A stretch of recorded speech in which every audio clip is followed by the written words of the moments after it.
আসসালামু আলাইকুম বন্ধুরা, welcome back to my YouTube channel. আজকে আমি আবারও চলে এসেছি আপনাদের সামনে আরও নতুন একটা ভিডিও নিয়ে।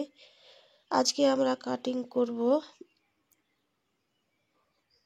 Palazzo cutting. এই জন্য এর কাপড়টা নিয়েছি 20 ইঞ্চি চওড়া আর 32 ইঞ্চি লম্বা। এইবার এইখান থেকে কাপড়টাকে কোনাকুনি ভাবে দাগ টেনে নেব, এভাবে সোজা করে পুরোটাই সোজা করে দাগ টেনে দেওয়ার পরে এবার এটাকে এখান থেকে পুরোটাই কাটিংটা করে দেব।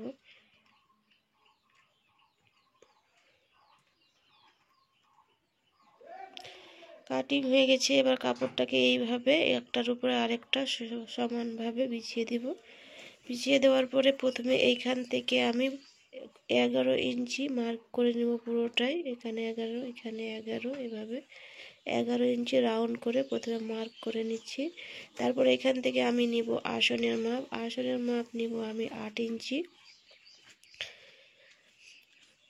এখান থেকেও 8 ইঞ্চি নিব।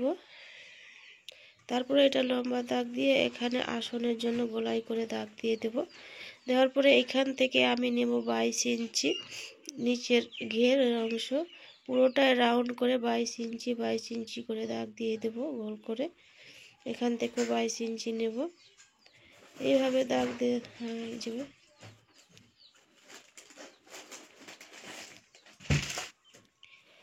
এবারে এটাকে রাউন্ড করে দাগটা টেনে দেব এভাবে। এবারে কাটিং করে নিচ্ছি।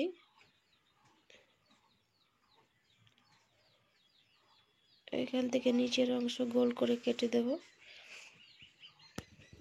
তো বন্ধুরা, আমার প্লাজো কাটিং করা হয়ে গেছে কমপ্লিট। এবার কি করে সেলাই করতে হয় সেটাই দেখাবো। প্রথমে আমি দু সাইডের জোড়া অংশটা কাটা অংশ জোড়া দিয়ে নিচ্ছি।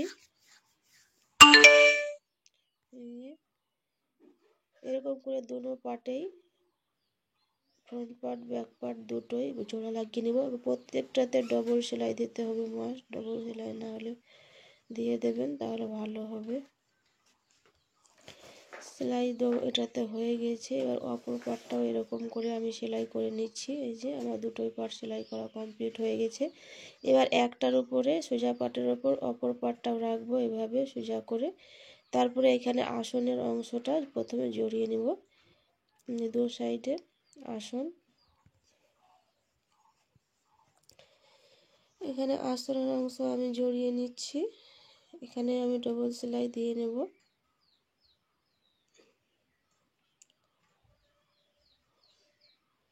বন্ধুরা, এবার অপর পাশের আসনটা এরকম করে জড়িয়ে নেবেন। এটাও জড়িয়ে নিচ্ছি আমি।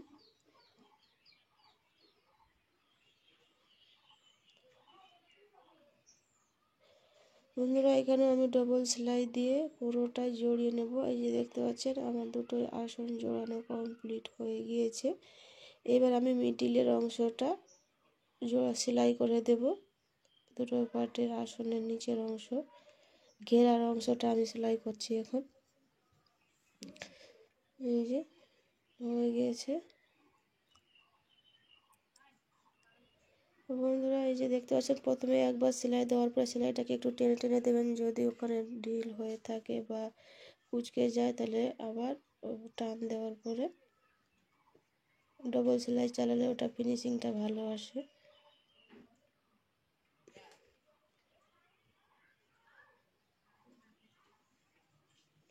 তো বন্ধুরা, এইভাবে পুরোটাই আমার ডবল সেলাই দিয়ে সেলাই করা কমপ্লিট হয়ে গিয়েছে। এবারে নিচের ঘেরের অংশটাকে আমি সেলাই করে নেব। এই যে প্রথমে এটাকে এক ভাঁজ দিয়ে তারপরে আরেকটা ভাঁজ দিয়ে এটাকে পুরোটাই আমি সেলাই করে নিচ্ছি।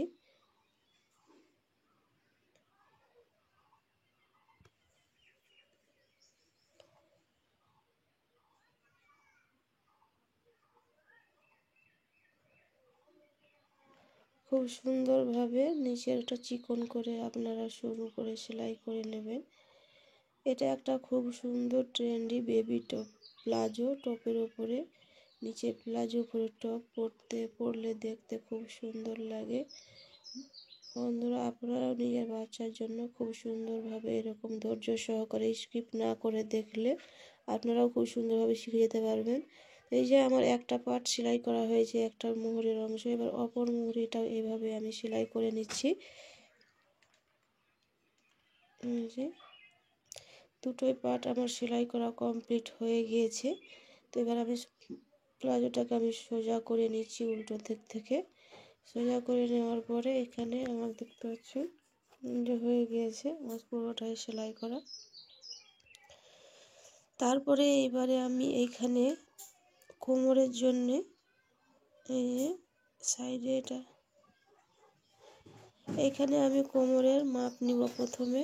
আমার এটা হয়ে গিয়েছে পুরোটাই।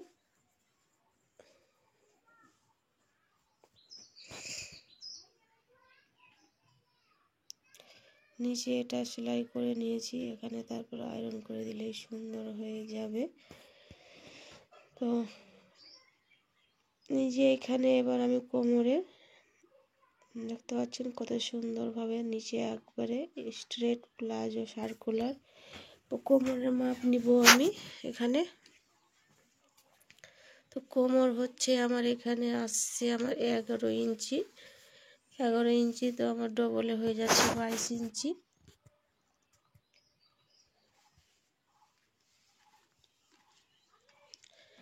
তো এবার আমি এখানে একটা 1.5 ইঞ্চি কাপড়টা চওড়া নিয়েছি, 24.5 ইঞ্চি। আমার দুই সাইডে সেলাই মার্জিন যাবে, 3 ইঞ্চি আমি চওড়া নিয়েছি। এবার এখানে একটা আমি এলাস্টিক নিয়েছি, যেটা লম্বা হচ্ছে 17 ইঞ্চি আর চওড়া হচ্ছে 1 ইঞ্চি। এবার প্রথমে আমি এলাস্টিকটাকে এভাবে জোড়া লাগিয়ে নেব।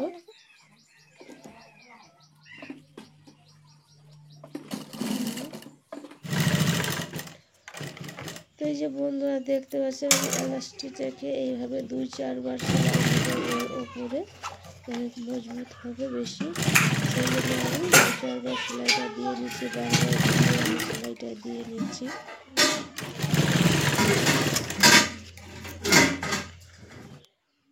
তো আমার এলাস্টিক লাগানো কমপ্লিট হয়ে গিয়েছে।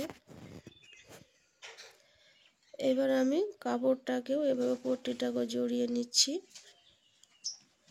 এটা জোড়া কমপ্লিট হয়ে গেলে এবার আমি এলাস্টিকটা এর ভেতরে এভাবে রাখবো। রেখে প্রথমে আমি এলাস্টিকটা যেখানে জড়িয়ে নেব কাপড়ের ভিতরে এটা সেলাই করে নিচ্ছি। এটা এই যে এলাস্টিকের উপরে আমি সেলাই দেব না, ধারে ধারে যেন এলাস্টিকের উপরে সেলাইটা না আসে এইভাবে চেক করে হাত দিয়ে প্রথমে দেখবেন ভালোভাবে, তারপরে সেলাই দেবেন। তাহলে সেলাই এই যে এভাবে আমি গোড়াটাই পুরোটাই আমি সেলাইটা করে নিয়েছি। এবার এখানে আমি প্রথমে এটার মিডিল অংশ বার করে এখানে সেলাইয়ের সাথে জোড়া লাগিয়ে এইভাবে আমি পুরোটাই আমি সেলাইটা করে নিব, এটার সাথে অ্যাটাচ করে নিব।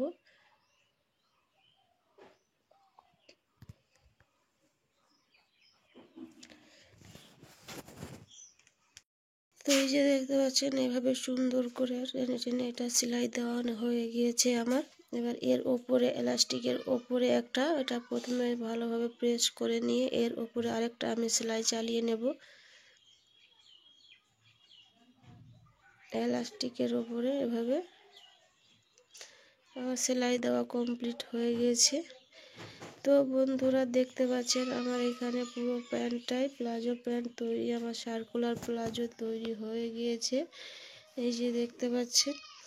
তো বন্ধুরা ভিডিওটা কেমন লাগলো একটা কমেন্ট করে জানাবেন। এরকম নতুন নতুন ভিডিও পেতে আমার চ্যানেলটাকে সাবস্ক্রাইব করবেন এবং বেশি বেশি করে শেয়ার করেন। তো কত সুন্দরভাবে এই যে দেখতে পাচ্ছেন আমার প্লাজো তৈরি হয়ে গেছে, সার্কুলার প্লাজো। এরকম আপনারাও খুব সুন্দরভাবে তৈরি করে নিতে পারবেন নিজের বাচ্চার জন্যে। এই যে তো আজকের মতো এই পর্যন্তই, দেখা হবে পরবর্তী ভিডিওতে। আসসালামু আলাইকুম।